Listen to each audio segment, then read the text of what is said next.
جب کوئی شخص فوت ہو جاتا ہے تو اس کے اعمال کا سلسلہ ختم ہو جاتا ہے۔ جب آپ تھے تو آپ نماز بھی پڑھتے تھے اور آپ کے نامہ اعمال میں اس کا ثواب درج ہوتا تھا۔ اب آپ چلے گئے دنیا سے تو نمازوں کا سلسلہ ختم ہو گیا۔ آپ صدقہ دیتے تھے، اس کا ثواب آپ کو دیا جاتا تھا، اب آپ نہیں دے سکتے۔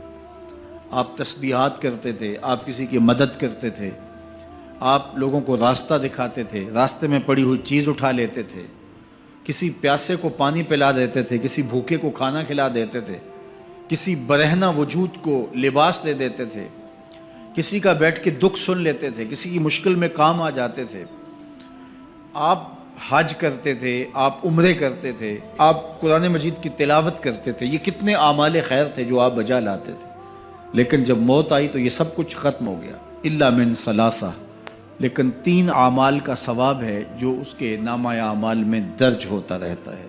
وہ کون سی 3 چیزیں ہیں سنیے، اور یہ اعمال اپنی زندگی میں کمائیں تاکہ نامہ اعمال کبھی بھی جو ہے وہ بند نہ ہوں اور یہ چیزیں درج ہوتی رہیں۔ سب سے پہلی چیز صدقہ جاریہ، ایسا صدقہ کہ جو جاری رہے۔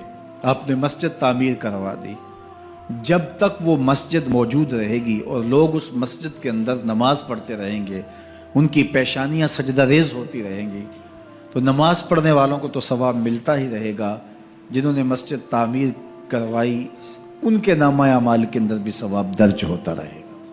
صدقہ جاری، مدرسہ تعمیر کروا دیا، آپ نے کوئی ہاسپٹل بنوا دیا، آپ نے انسانی ضرورت کے لیے پانی کا کنواں کھدوا دیا، اور کوئی اور ایسی چیز کہ جو آپ کے بعد بھی جس کا فیض لوگوں تک پہنچتا رہے، وہ فیض رساں چیز جب تک موجود رہے گی اور اس کا فیض لوگوں تک پہنچتا رہے گا تو نامہ اعمال میں ثواب درج ہوتا رہے گا۔ دوسری بات، او علم ینتفع بہ، یا علم جس سے لوگوں کو نفع پہنچتا ہے۔ یہ ایک ایسا کھاتا ہے جو کبھی بھی بند نہیں ہوتا۔ آج میں اگر حضور علیہ السلام کے فرامین آپ کے سامنے رکھ رہا ہوں اور آپ اس کو سن رہے ہیں، اور اللہ توفیق عمل بھی نصیب فرمائے، تو مجھے بتائیے، مجھے تو اس کا ثواب ہو ہی رہا ہے۔ اب جس استاد نے مجھے پڑھایا ہے اور یہ سکھایا ہے، یہ جتنے لوگ سن رہے ہیں سب کا ثواب میرے استاد کے نامہ اعمال میں درج ہو رہا ہے، اور میرے جیسے اور بھی شاگرد ان استادوں کے جو اگر یہ کام کر رہے ہیں تو ان کا ثواب بھی استاد کے کھاتے میں درج۔ اب اس کا ثواب پھر ان کے استاد کے کھاتے میں درج، اور پھر ہمارے استادوں کے جتنے بھی ہم سبق تھے سب کا ثواب ان استادوں کے کھاتے میں درج، اور پھر ان کا ان کے کھاتے میں، اور یہ چلتے چلتے حضرت ابو ہریرہ کے کھاتے میں چلا گیا، اور پھر ان کا ثواب رسول کریم کے کھاتے میں گیا۔ اللہ اکبر۔ تو بات کر رہا تھا کہ اس طرح کھاتے بھرتے چلے جاتے ہیں اور نامہ اعمال میں ثواب درج ہوتا چلا جاتا ہے۔ او علم ینتفع بہ، ایسا علم جو نفع دیتا ہے۔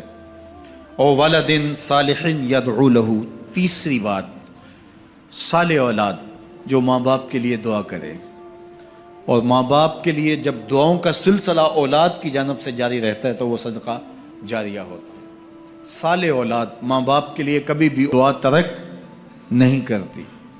اولاد صالح تبھی ہوگی کہ وہ 5 گانا نمازی ہوگی، اور 5 گانا نمازی اولاد اہتمام سے دعا نہیں بھی کر پائے گی تو دن میں کتنی مرتبہ کہے گی، ربنا اغفر لی ولوالدی، اے اللہ مجھے بھی بخش دے، میرے ماں باپ کو بھی۔ ایک شخص کے 2 بیٹے ہیں، 3 بیٹیاں ہیں، 3 بیٹے ہیں، 4 بیٹیاں ہیں، اور وہ نمازی ہیں، اور روز کہتے ہیں ربنا اغفر لی ولوالدی۔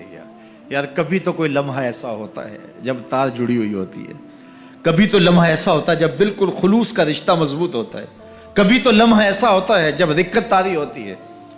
تو بچپن، لڑکپن، جوانی، بڑھاپا، روز دعا مانگ رہا ہے ربنا اغفر لی ولوالدی، کبھی بیٹی مانگ رہی ہے، بیٹا مانگ رہا ہے۔ تو صالح اولاد کی دعائیں ماں باپ کے درجوں کی بلندی کا ذریعہ ہے۔ تو 3 چیزیں ارشاد فرمایا کہ یہ منقطع نہیں ہوتی، صدقہ جاریہ، علم نافع اور صالح اولاد۔ اللہ ہمیں صدقہ جاریہ کی توفیق بھی دے، اور اللہ ہمیں علم نافع سیکھنے اور علم نافع آگے منتقل کرنے کی توفیق بھی دے، اور اللہ جل شانہ ہمیں توفیق عطا کرے کہ ہم اپنی اولاد کی ایسی تربیت کریں کہ کل ہمارے لیے وہ صدقہ جاریہ بنیں۔